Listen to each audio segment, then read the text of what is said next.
विकास से हो जाती है। शिल्पा की सास पुराने ख्यालों की होती है। अरे शहर की हो, इसका मतलब ये नहीं कि जो मन आए करोगी। घर के कुछ नियम है जो तुम्हें भी मानने पड़ेंगे। हाँ। मम्मी, मुझे रीति रिवाज से कोई दिक्कत नहीं है, पर ऐसे नियम जिनका कोई मतलब ना बने वो तो गलत है। हाय, देखो तो। अरे घर आए एक दिन पूरा नहीं हुआ और सास से जुबान लड़ाना भी शुरू। नहीं हो, बहू हो, अपनी हद में रहना सीख लो। हाँ। इतने में विकास भी वहां आ जाता है। माँ, मुझे लगता है शिल्पा को घर रहने की जगह दुकान चलना चाहिए। इसकी नई चीजों की समझ और सोच हमारे बिजनेस के लिए बहुत अच्छी रहेगी। बेटे की बात सुनकर माँ को बहुत गुस्सा आ जाता है। अच्छा, अरे बीवी के आते ही तेरे तो सुर बदल गए। अगर ये दुकान जाने लगी तो गांव में क्या इज्जत रह जाएगी हमारी है? लोग क्या कहेंगे? ये कहीं नहीं जाएंगी बस। हाँ। माँ के आगे और कुछ बोले बिना विकास वहां से चला जाता है और सास शिल्पा को घर के कामों में लगा देती है। उसी रात विकास और शिल्पा साथ बैठकर बातें कर रहे होते हैं। मम्मी ऐसा क्यों सोचती हैं कि औरतें कुछ नहीं कर सकती, और उन्हें लोगों की इतनी चिंता क्यों है?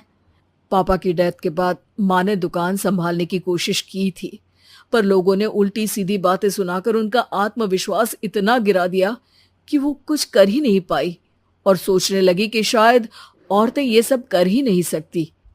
इसलिए उनसे भी नहीं हुआ। लोगों की यही तो दिक्कत है, उन्हें अपने से ज्यादा दूसरे की जिंदगी में स्वाद आता है। वैसे लोग जिनसे डरते हैं ना, उन्हें ही तोड़ने की कोशिश करते हैं। आप फिक्र मत करो, मम्मी की सोच बदलने का तरीका है मेरे पास। और अगले ही दिन से शिल्पा अपनी सास की सोच बदलने और लोग क्या कहेंगे के डर को खत्म करने की जद्दोजहद में जुट जाती है। मम्मी, आपको पता है गीता, बबीता, अरे जिनके ऊपर दंगल फिल्म भी बनी है, मैं फिल्म बिल में नहीं देखती। हाँ। वो हरियाणा की लड़कियां हैं। दोनों रेसलर हैं। उन्होंने जब ये शुरू किया था ना, तो लोगों ने बहुत बातें बनाई, बुरा भला बोला, मजाक भी बनाया, लेकिन उन्होंने ना किसी की सुनी, ना अपने ऊपर से विश्वास खोया और ना ही हार मानी। और देखो आज किस मुकाम पर है। अरे तो ये सब मुझे क्यों सुना रही है? हाँ। नहीं नहीं, बस ऐसे ही, हमें अपने आसपास की खबरें तो रखनी चाहिए ना। ऐसा कहकर शिल्पा अपनी सास को सोच में डालकर वहां से चली जाती है। अब शिल्पा हर दिन दुनिया के अगेंस्ट अपनी हिम्मत से सक्सेसफुल बनने वाली लड़कियों की कहानी अपनी सास को सुनाने लगती है।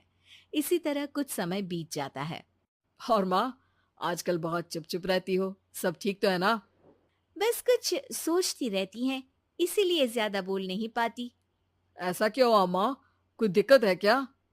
अरे तेरी पत्नी ही दिक्कत है। है? मैंने क्या किया? अरे रोज मुझे कुछ समझाने के मकसद से एक नई कहानी सुनाती है, पर खुद नहीं जानती कि मुझे सब पहले से पता है। हाँ। तो फिर दिक्कत क्या है माँ? लोग क्या कहेंगे? अरे उनका तो काम ही है कुछ ना कुछ कहना। आप ये सोचो कि उन्हें नजरअंदाज करके हम साथ मिलकर किस ऊंचाई पर पहुंच सकते हैं। बेटे और बहू की बातों से सोच में पड़ी माँ वहां से चली जाती है। अगली सुबह सबसे पहले तैयार सास आवाज लगाकर बेटी और बहू को बुलाने लगती है। अरे कहाँ सोते पड़े हो दोनों? किसी को घर में कोई काम नहीं है का? हाँ। सास की आवाज सुन शिल्पा भागती हुई कमरे से बाहर निकल आती है, जिसके पीछे विकास भी बाहर आ जाता है। मम्मी, आप इतनी सुबह तैयार होकर कहाँ जा रही हैं? अरे किसी नई शुरुआत से पहले भगवान का आशीर्वाद बनता है या नहीं? मैं सीधा दुकान जाऊंगी, तुम काम निपटा कर आ जाना है। सास की बात सुन शिल्पा और विकास खुशी से फूले नहीं समाते। ये हुई ना मेरी माँ वाली बात। पूरा परिवार मिलकर दुकान पर काम करने लगता है, जिसमें विकास और उसकी माँ दुकान संभालते हैं, तो शिल्पा काम को ऑनलाइन डाल शहर और इंटरनेट का काम संभालने लगती है, जिसे देख गांव में लोगों के बीच गॉसिप शुरू होते देर नहीं लगती। और क्या विकास भाई, अकेले काम संभल नहीं रहा था तो नौकर रख लेते, और तो को यहाँ लाने की क्या जरूरत थी? इन्हें घर में जो काम बोलो वो तो सही से करती नहीं, यहाँ आकर तो तुम्हें डुबा ही देंगी। अरे भाई साहब, अगर आपके घर की औरतें सही से काम नहीं करती ना, तो हमें उससे कोई लेना देना नहीं। यहाँ आपकी पंचायत के लिए किसी के पास समय नहीं है। हाँ। करारा जवाब सुन बातें सुनाने आए लोग मुंह लटकाए उल्टे पैर वापस चले जाते हैं। वाह मम्मी, ये तो अब दोबारा कभी भूल कर भी यहाँ नहीं आएंगे। I am so proud of you. अरे बहुत हुआ, हाँ काम पर लगो चलो। तीनों आपस में काम बांटकर अपने अपने काम पर लग जाते हैं। इसी तरह दिनों के साथ महीने बीतते हैं, जिसमें शिल्पा की पढ़ाई, विकास की मार्केट स्किल और सास की फाइनेंशियल मैनेजमेंट से उनकी दुकान बहुत अच्छा बड़ा बिजनेस बन जाता है, जो गांव के साथ साथ शहर में भी अच्छा खासा मशहूर हो जाता है।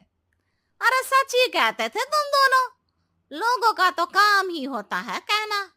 अब हमें सुनना है या नजरअंदाज करना है वो तो हमारे ऊपर है। हाँ। आपकी शुरुआत में गालियां और आसमान छूने पर तालियां, ऐसे लोगों का तो काम ही है पलटना। इनकी बातों से हमें कभी अपनी राह बदलनी नहीं चाहिए, बल्कि अगर बातें बन रही है तो समझ जाओ कि रास्ता सही है।